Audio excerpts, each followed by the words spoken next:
Hey, it's Tim, Pickup Truck Plus SUV Talk, and let's talk about light-duty diesels. Now, whether or not they actually make any sense. Is there any return on investment with light-duty diesel? Now, you may be out there shopping for a new truck or a used truck and be wondering this question because we've had, in the last, I'm going to say 5 years, a real growth in light-duty diesels. For a while, we had a Ford F-150 diesel, we had a Ram 1500 Eco Diesel, which you can still find in the used market, and we do have the Chevy Silverado in the 3.0L Duramax diesel, the LZ0 that I'm in right now. And we have the GMC Sierra 1500 and the LZ0 Duramax diesel as well. So the question for a lot of people is coming up is like, why would you buy this? Is there any advantage to buying this? And what is the return on investment? What's really going to work out to be? And if you follow this channel at all, you know I'm pretty practical when it comes to this, my decision making. And so there was a lot of thought involved when I bought this for a business reason because I needed the latest, greatest, and different.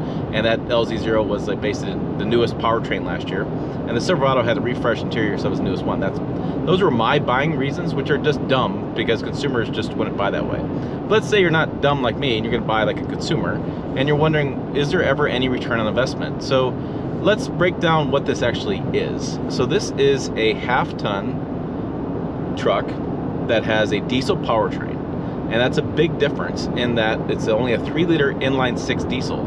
This is not a heavy-duty truck with heavy-duty frames, springs, have a bigger gross combined weight rating, and it doesn't have the big 6.6 liter Duramax diesel in it like they find in the 2500, 3500. I don't know the payload numbers. I don't know the max towing numbers, those vehicles as well. This one tows about 13,000 pounds. That's well beyond what I would ever tow with it. I'm going to tow about 6,000 to 8,000 pounds whenever the weather lets me. It's been, right now we're in a windstorm kind of today. We have snow moving in the next couple days. I've just had a hellacious time since I bought it trying to do any sort of testing on this because it has just been terrible weather. And I also have a lot of vehicles to test drive every week. I have right now a Range Rover in my driveway, a Honda HR-V in my driveway, and my daily commute is about 20 feet. So you can see there's some challenges. So that's why today's Sunday, and I thought, let's go for a Sunday drive so I can at least do this video and talk about it because I just don't get a chance to drive it, which is a shame because I really do enjoy driving this truck. This is the high country trim, which means for me that the seats are better, which is something I know is an oddity, but I feel like the higher trim level Chevys have better seats than the lower trim levels. That's something to think about as well. But this has, like I said, the 3-liter inline 6 Duramax diesel. It's rated for really good fuel economy, much better than the gasoline versions as well. And so if you were to sit down and say, okay, what is the return on investment? For me, my return on investment is going to be very difficult to achieve. And the reason for that is I just don't drive it enough. So we got to think about things like, for example, it's $995 more for this diesel versus the gasoline, like the 5.3. Now that's actually cheaper than its most configurations than doing the 6.2 liter V8. And it's interesting, so if you go like GMC.com, like the GMC Sierra 1500, and the AT4, the diesel is actually a cheaper version than the gas. Like, that's just a mind shift for people because diesel's always been very expensive. But again, that is the heavy duty diesel. Heavy duty diesel costs $10,000 more. It's a big 6.6 liter and it requires 10 quarts of oil. This is about $995 more, and I think it's like 7 quarts of oil, so less oil, and has less towing, less payload. So but it's a completely different animal.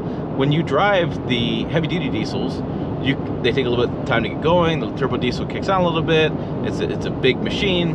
This is a very smooth riding, very comfortable, and very quiet diesel. So again, it's completely different. Now, oil changes like I talked about, and oil change at dealership, went to the dealership in town, got some estimates, and for this diesel, it's about double what the price would be for a gasoline vehicle. So in this case, the diesel is going to be about $95 to $100. Let's just say $100. If you do gas, you're looking about $50 at dealership level. And the reason for that, listen to you guys in the comments, is that this Dexos oil that they require, General Motors requires, which is it a Chevron brand? It's one of those Exxon Mobil brand, I think it is. That oil comes in big drums, and it's just the way they deliver it is different than they do conventionally delivering synthetic oil for these vehicles. They deliver those in smaller jugs, so it's cheaper to get the oil change done. I have heard, and I need to do this, I've heard that if you do it at home, it's a lot cheaper oil change. So oil changes are more. You have more emissions equipment. So if this thing were to fail, something would happen in the engine, something to break down, diesel historically has been more expensive to work on as an engine type by itself, and emissions equipment add additional cost to that. So a little more expensive to repair if something were to happen. However, for years and years, it's been the case, is that diesel's been known to be more reliable than gasoline engines, and so more expensive to repair, but also more reliable, so there's kind of a wash there. Fuel, right, so this is $1 more a gallon for at the pump right now. It's been that way for about a year and a half. It's never always been that way. It's kind of been the reverse side, and so that's got to take into consideration that, you know, right now and for the foreseeable future, diesel is going to be a little more expensive, right? So let's see, we got more expensive to buy, we got more expensive to maintain, and we got more expensive for fuel. Well, those are like 3 strikes, you're out, right? Not so fast. Not so fast. I think there's a lot more conversation needs to happen. So first of all, when we talk about gas prices, we need to look at a different metric. We need to look at cost per mile metric. You know, what does it cost me per mile? It doesn't matter if I go to the gas station, for example, and put $100 in this truck, gas or diesel. It shouldn't matter. Yeah, you're mad about some of the $100 bill. I get it. I get the frustration. But really, how far can you go on $100? That's what I'm saying. How far can you go on the $100 you just spent? What's your investment you're going to get for the miles back? That is cost per mile.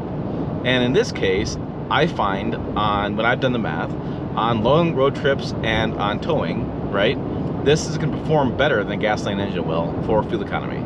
So my $100 can go further with this than it can with the gas. And so like when I drove it out, when I bought it in Fort Wayne and drove it out, you know, I stopped at the gas station more to pee than I did to get fuel, because I had so much more better fuel economy. I didn't need to stop.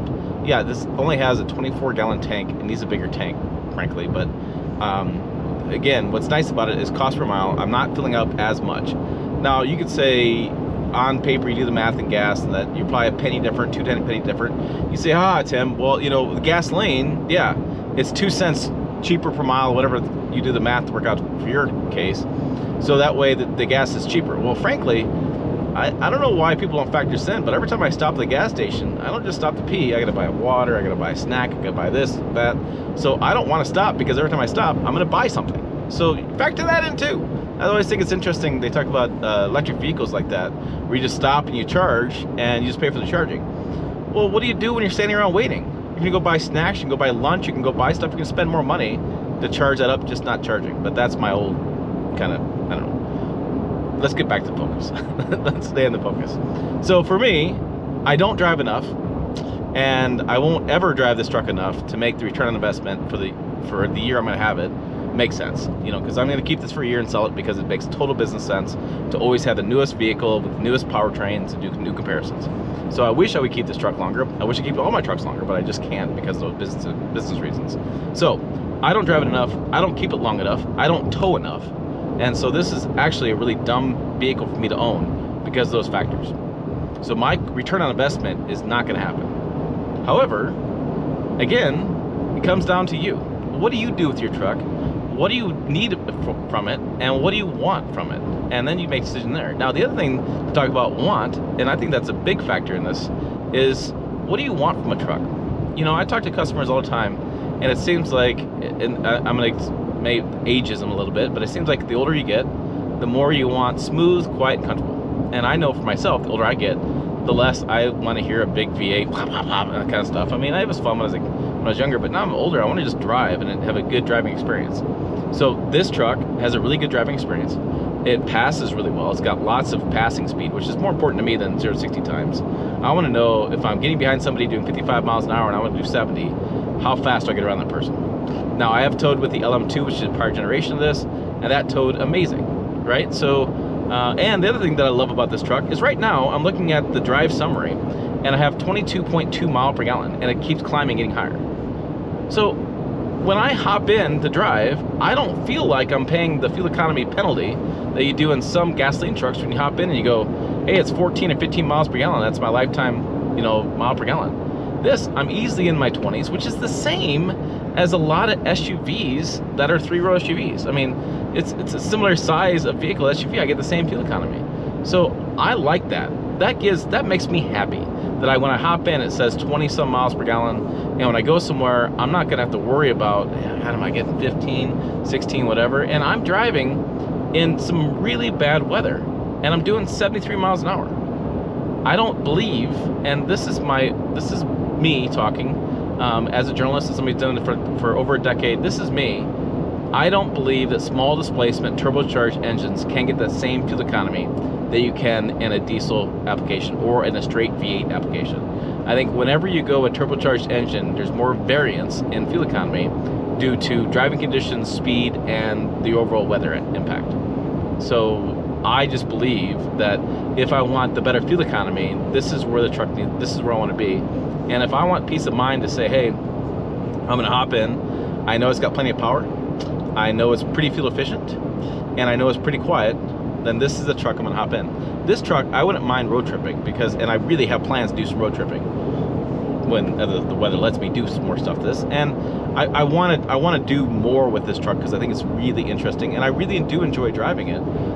Again, I will never get the return on investment, but that's okay for me because I think I'm exposing a lot of you folks out there who are watching these videos to a different thought process, a different engine type you're not looking at.